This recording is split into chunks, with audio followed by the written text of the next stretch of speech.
Guru anak saya mengatakan kepadanya bahwa dia tidak bisa menjadi korban rasisme karena dia berkulit putih.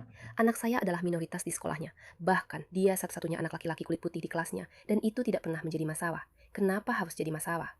Maaf, kami orang kulit putih dan kami bangga, serta telah memberikan begitu banyak untuk peradaban. Masa-masa rasa bersalah orang kulit putih itu benar-benar sudah berakhir. Kafiri lagi. Huh. Perang terhadap orang kulit putih? Ya. Saya rasa pada titik ini, kita semua bisa sepakat bahwa ada perang diam-diam yang terjadi terhadap orang kulit putih yang sepenuhnya ditutupi karena dianggap tidak mungkin ada rasisme terhadap orang kulit putih. Namun, jika kamu mendengarkan apa yang mereka katakan, kamu mungkin bisa menyadari sendiri bahwa mereka sebenarnya secara mendalam sungguh-sungguh membenci orang kulit putih. Iya ya, mereka bahkan tidak menyembunyikannya. Kulit putih, mata biru. Lord President. Putih. Tuan Hakim Clark, putih. Setiap hakim pengadilan tinggi, putih. Mereka berani memanggil orang karena berkulit putih. Sekarang, dengarkan kisah anak ini. Seorang anak kecil. Kamu tahu, tonton saja videonya sendiri. Guru anak saya memberitahunya bahwa dia tidak bisa menjadi korban rasisme karena dia berkulit putih. Anak saya adalah minoritas di sekolahnya. Bahkan, dia satu-satunya anak laki-laki kulit putih di kelasnya. Dan itu tidak pernah menjadi masalah. Kenapa harus jadi masalah? Itu bukan masalah. Memang aneh karena orang Inggris biasanya berkulit putih. Oke, terserah. Kita akan bahas itu nanti. Kita semua berdarah sama. Kita semua manusia. Manusia adalah manusia. Setidaknya itu yang saya pikirkan. Karena kemarin dia pulang ke rumah dan memberitahu saya bahwa sekelompok anak laki-laki dari berbagai etnis mengelilinginya, mengepungnya dan mulai meneriakkan kulit ayam kepada anak saya. Dia bilang dia merasa terancam dan ketakutan. Dan ketika akhirnya dia berhasil keluar dari lingkaran itu, dia lari ke guru, seperti yang sudah saya ajarkan padanya. Saya memang sudah menyuruhnya melakukan itu. Jika dia pernah berada dalam situasi di mana dia merasa takut, dia lari ke guru dan dia bilang ke guru itu, "Saya rasa mereka bersikap rasis kepada saya." Dan tahu tidak apa yang dikatakan gurunya? Dia tidak mencari anak-anak yang melakukannya. Dia tidak berusaha membuat anak saya merasa lebih baik. Dia tidak bersimpati dengan perasaannya.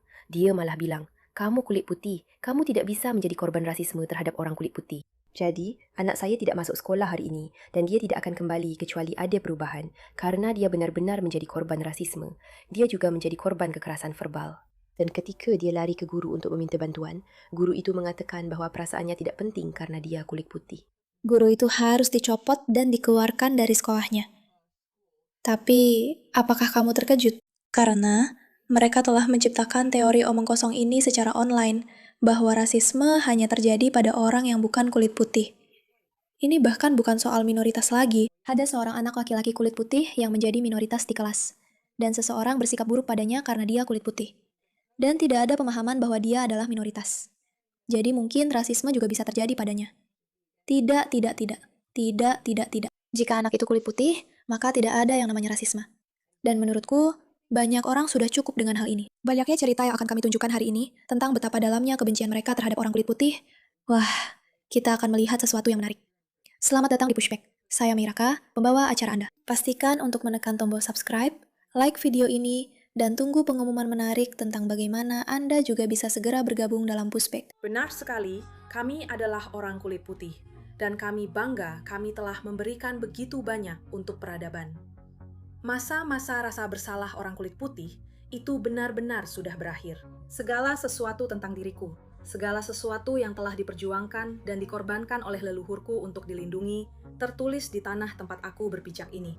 Aku tahu siapa diriku, dan aku tahu dari mana asalku. Ya, kamu memang tahu. Tapi sekarang, itu benar-benar tidak bisa diterima. Sekarang kamu mungkin berkata pada dirimu sendiri, kamu tahu Mira, dia melebih-lebihkan. Dia hanya menemukan 1 atau 2 cerita. Dengarkan lagu ini. Dengarkan lagu yang benar-benar mereka tulis ini.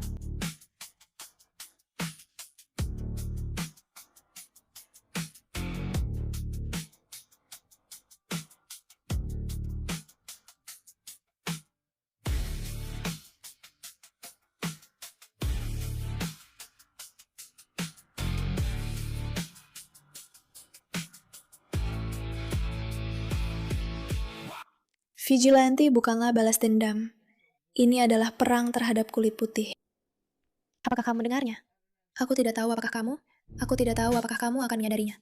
Ketika kamu harus melakukan yang benar, vigilante bukanlah balas dendam. Ini adalah perang. Terhadap kulit putih. Lakukan yang benar, teman-teman. Mulailah perang terhadap pria kulit putih. Kenapa tidak? Kenapa tidak? Dan ketika ada hal-hal seperti ini dalam budaya, akhirnya kamu mendapatkan hasil seperti ini.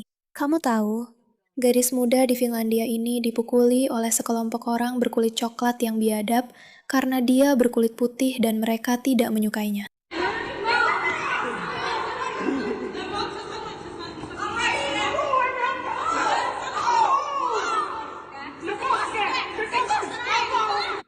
Ya Tuhan, dia seorang gadis kulit putih, dan ada sekelompok dari mereka. Ada banyak. Lihat mereka. Lihat bagaimana mereka menyerangnya. Dan menurut saya, cukup jelas bagi semua orang yang menonton ini, bahwa alasan mereka menyerangnya adalah karena dia berkulit putih. Sekarang, ketika kamu mengingat video seseorang yang berkata, "Hai, aku bangga menjadi orang kulit putih, karena kami tidak melakukan kesalahan apapun, dan warna kulit kami sebenarnya tidak menentukan siapa kami, melainkan sejarah dan bagaimana kami berkontribusi." Kamu merasakan kebanggaan itu. Tapi kemudian kamu menonton video ini dan kamu sadar, tunggu dulu, bagaimana mungkin gadis muda ini bisa merasa bangga dengan kenyataan bahwa dia berkulit putih ketika dia berjalan sendirian di jalan. Dan dia diserang oleh sekelompok orang hanya karena warna kulitnya. Dan aku berharap bisa bilang itu satu-satunya video. Tapi ini memang fenomena yang nyata. Pukul dia lagi. Hey, boom. Oh, oh. Oh, aku juga merekam itu. Oh, oh, oh, oh.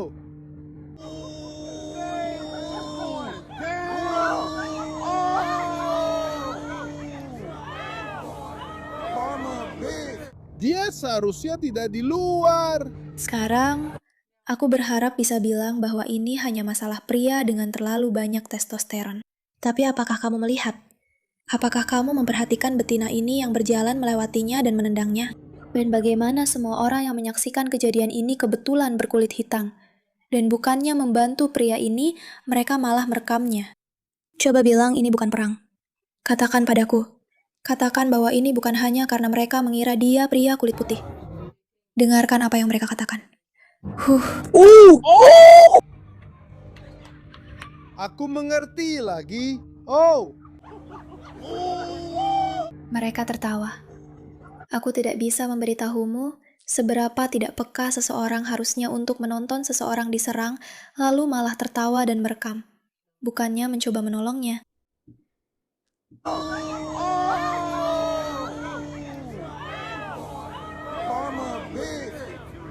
Dia seharusnya tidak berada di luar. Itu benar. Itu menjijikkan, kan? Ya, itu memang menjijikkan. Lagi-lagi, lebih banyak cerita. Pria kulit putih lagi.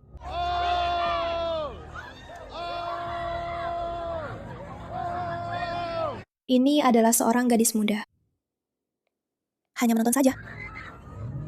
Dan menikmati. Kamu bilang padaku bahwa perempuan muda ini belum diberitahu bahwa dia, perempuan muda yang jelas-jelas bukan kulit putih, belum diberitahu bahwa tidak apa-apa baginya untuk pergi dan menyerang pria kulit putih secara acak. Hei, Phineas. Rambut palsunya terlepas.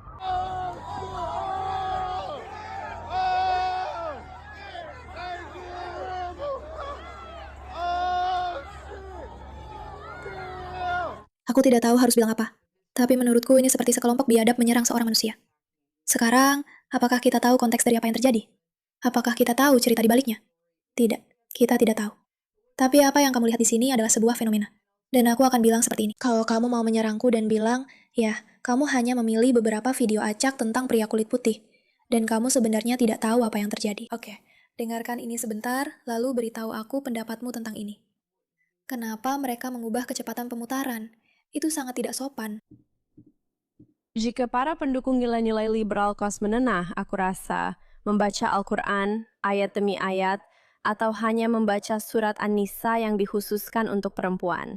Itu sendiri sudah bisa memberi gambaran sekilas tentang betapa bermasalahnya Islam bagi perempuan. Dan mungkin mereka tidak akan begitu membela ketika sebenarnya itu merugikan kelompok lain di masyarakat. Karena begitu kita memberikan perlakuan khusus dan dorongan-dorongan seperti ini ke dalam undang-undang tentang mengapa kita berpikir perempuan muslim perlu lebih dilindungi karena mereka dianggap lebih rentan daripada perempuan minoritas lainnya atau semacamnya. Ini menjadi sangat-sangat bermasalah ketika ada gerakan yang muncul dari negara-negara yang sangat islami di mana ada teokrasi dan para perempuan di sana mengatakan bahwa mereka sama sekali tidak punya hak. Kami tidak punya hak untuk mendapatkan pendidikan. Kami bahkan tidak punya hak untuk berbicara keras atau tertawa keras. Dan saya merujuk pada Republik Islam Afghanistan.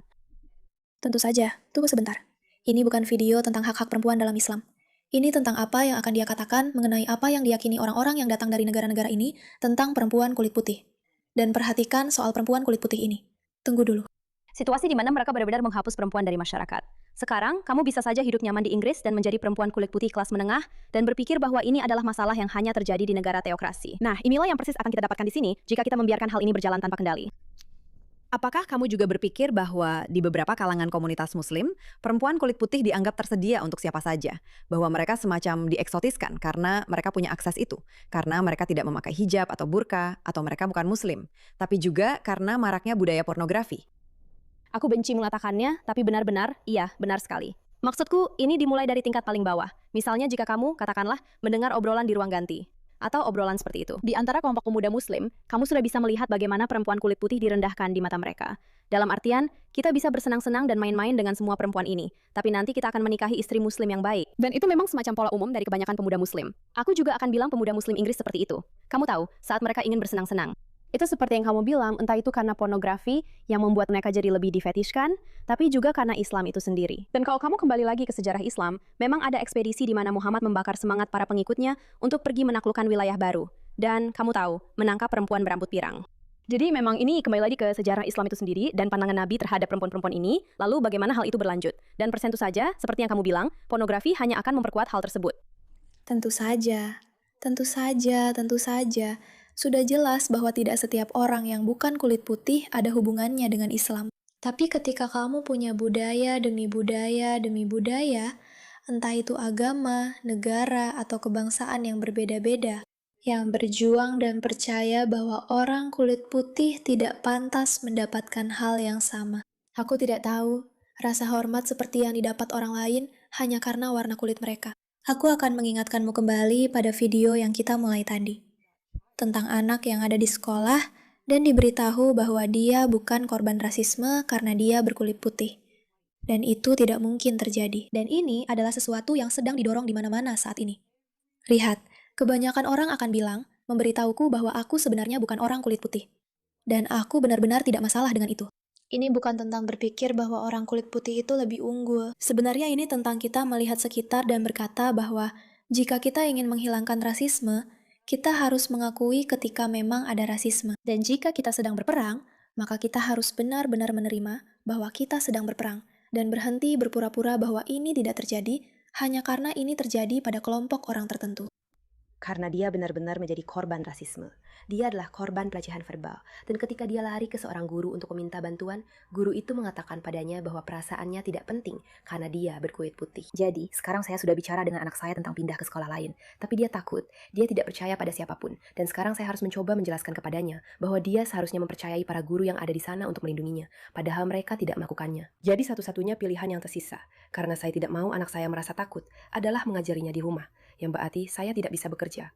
Tindakan guru yang satu ini, dan saya bahkan tidak menyalahkan anak-anaknya. Kamu tahu, anak-anak memang perlu diajari dengan lebih baik. Dan orang-orang yang seharusnya melakukan itu adalah orang dewasa, orang-orang yang ada di sana untuk melindungi kita, dan mereka tidak melakukannya.